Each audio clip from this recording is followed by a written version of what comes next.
Welcome to TPP 24 TV. Telangana యాత్రలో భాగంగా ఈరోజు మనం కరీంనగర్ జిల్లాలో ఉన్నాం. కరీంనగర్ జిల్లాలో రాబోయే పార్లమెంట్ ఎలక్షన్స్ రాబోతున్నాయి. పార్లమెంట్ ఎలక్షన్స్లో ఏ పార్టీ గెలుస్తుంది అనేది అడిగి తెలుసుకుందాం. ఇక్కడ బ్రదర్స్ చాలా మంది గ్యాదర్ అయి ఉన్నారు, వీళ్ళని అడిగి తెలుసుకుందాం. ఏం పేరు బ్రదర్ మీ పేరు? నా పేరు రవినాయక్ బ్రదర్. నేను ఇక్కడ కోతిరాంపూర్ మాది కరీంనగర్. అయితే ఇక్కడ కరీంనగర్లో పార్లమెంట్ ఎలక్షన్స్ జరుగుతున్నాయి కదా బ్రో, అయితే ఇక్కడ ఏ పార్టీ గెలిచే అవకాశం ఉందని? గతంలో ఒకసారి మన బీజేపీ జాతీయ పార్టీ అయినటువంటి బీజేపీ బండి సంజయ్ గారికి అవకాశం ఇచ్చారు.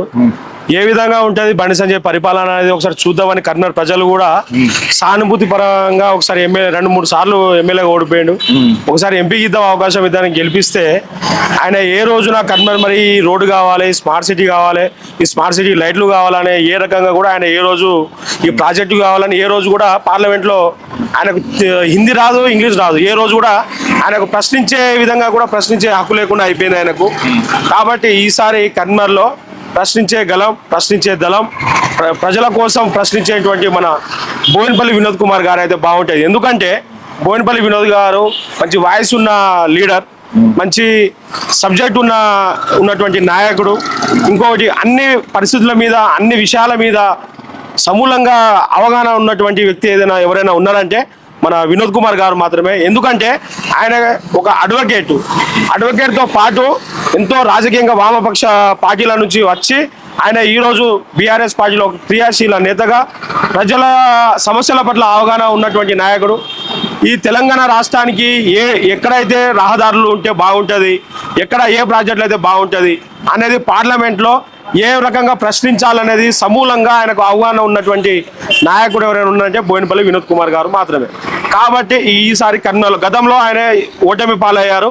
ఈసారి గతంలో ఆయన ఎంపీగా ఉన్నప్పుడు ఆయన చాలాసార్లు పార్లమెంట్లో ఎన్నో వందల ప్రశ్నలు సమస్యలు లేవనెత్తి ఆ సమస్యలకు జాతీయ రహదారులు అయితేనేమి, కరీంనగర్కి స్మార్ట్ సిటీని అయితేనేమి, కరీంనగర్లో కేబుల్ బ్రిడ్జి ఇలాంటివి ఎన్నో రకాలుగా ఆయన తీసుకొచ్చారు. మరొకసారి మధ్యలో బండి సంజయ్ గారిని నమ్మి ప్రజలు చాలా మోసపోయారు. ఈసారి మాత్రం తప్పకుండా బోయినపల్లి వినోద్ కుమార్ గారికి మరొకసారి మళ్ళీ అవకాశం ఇచ్చి మళ్ళీ మన తెలంగాణ రాష్ట్రానికి ఏం కావాలో అవి తెచ్చుకుందామని చెప్పేసి ప్రజలైతే చాలా దృఢంగా నిర్ణయించుకొని ఉన్నారు. అయితే రాష్ట్రంలో కాంగ్రెస్ పార్టీ అధికారంలో ఉంది కదా బ్రదర్, అంటే కాంగ్రెస్ పార్టీ చెప్తున్నది ఏంటంటే రాష్ట్రంలో 14 సీట్లు మేమే సొంతం చేసుకుంటాం అంటారు కదా, దానిపై మీ అభిప్రాయం? Brother, last time Congress party 50 సీట్ల కంటే ఎక్కువ గెలవలేదు, ఎంపీ సీట్లు. ఈసారి ఏంటంటే వాళ్ళు చెప్పిన బూటకపు 420 హామీలలో 6 హామీలు ఇప్పటి వరకు హామీలు నెరవేర్చడానికి ఇప్పటి రైతులకు రుణమాఫీ లేదు. ఇప్పుడు మీరు చూస్తున్న రోజు ఎక్కడైనా చూడండి మన వాటర్ ట్యాంకర్లతోటి, బిందెలతోటి అంతకుముందు ఉన్నాయి పరిస్థితులు. 10 సంవత్సరాల నుంచి మనం చూసినాం ఎక్కడైనా, 10 సంవత్సరాల నుంచి ఇలాంటి పరిస్థితులు ఏ రోజున చూడండి. ఈ జస్ట్ కాంగ్రెస్ ప్రభుత్వం వచ్చిన 100 రోజులలోనే తెలంగాణ రాష్ట్ర ప్రజలు ఎంత గోసపడుతున్నారు, ఎంత ఘోరంగా ఉన్నదే పరిస్థితి అనేది తెలంగాణ ప్రజలు అందరికి అర్థమైపోయింది. ఇలాంటి పథకాలు కూడా అందరి పరిస్థితి. ప్రజలకు ఇప్పటి వరకు పింఛన్ రాలే, రైతులకు రైతు బంధు రాలే, రైతు బీమా రాలే, విద్యార్థుల రీఎంబర్స్మెంట్ విడుదలయ్యే అవకాశం లేదు. నోటిఫికేషన్ అన్నారు, ఇప్పటి వరకు నోటిఫికేషన్ ఏ రకంగా కూడా ఇప్పటి వరకు గతంలో తెలంగాణ రాష్ట్ర కేసీఆర్ గారి ఆధ్వర్యంలో ఇచ్చిన నోటిఫికేషన్లకు ఆ ఉద్యోగాలకు అపాయింట్మెంట్ లెటర్స్ ఇచ్చిరు తప్ప కొత్త నోటిఫికేషన్ ఇప్పటి వరకు రిలీజ్ చేయలేదు. ఏ రకంగా గెలుస్తారు వాళ్ళు? 14 సీట్లు వాళ్ళు గెలిచే పరిస్థితి లేదు. ఏమున్నా బీజేపీ పార్టీకి బీఆర్ఎస్ పార్టీకి ఉంటే పోటీ ఉండొచ్చు తప్ప కాంగ్రెస్ పార్టీ అనేది మాత్రం తెలంగాణలో పోటీ ఉండదు. వాళ్ళ హామీలు నమ్మి తెలంగాణ ప్రజలు ఇప్పుడు గోసపడుతున్నారు.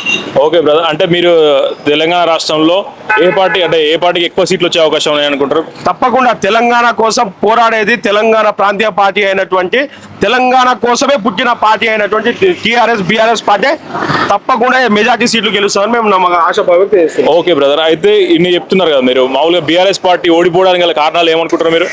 అప్పుడు కొంత నిరుద్యోగత, కొంచెం యువకుల కొంత నిరుద్యోగత, ఇంకొకటి ప్రతిపక్ష పార్టీలు ఏం చేసినంటే వాళ్ళ యొక్క హామీలు నెరవేర్చని హామీలు ప్రజలు నమ్మి మోసపోయి అవి చేస్తారేమో అని చెప్పేసి అవి నమ్మి మోసపోయి మేము ఓడిపోయినాం. Okay brother, thank you. ఏం పేరు బ్రదర్ మీ పేరు? నా పేరు విష్ణు నాయక్, కుద్రాంపూర్. విష్ణు నాయక్. అంటే ఇక్కడ కరీంనగర్ ఎలక్షన్స్లో పార్లమెంట్ ఎలక్షన్స్లో ఏ పార్టీ గెలుస్తుంది మీరు అనుకుంటారు? బీఆర్ఎస్ పార్టీ బోయినపల్లి వినోద్ అన్న. బోయినపల్లి వినోద్. సెకండ్ ప్లేస్లో ఏది ఉంటుంది అనుకుంటారు? సెకండ్ ప్లేస్ బండి సంజయ్ గారి పార్టీ ఉంటుంది. ఓకే బ్రదర్, ఇక్కడ పరిస్థితి అయితే ఇలా ఉంది. Thank you brother.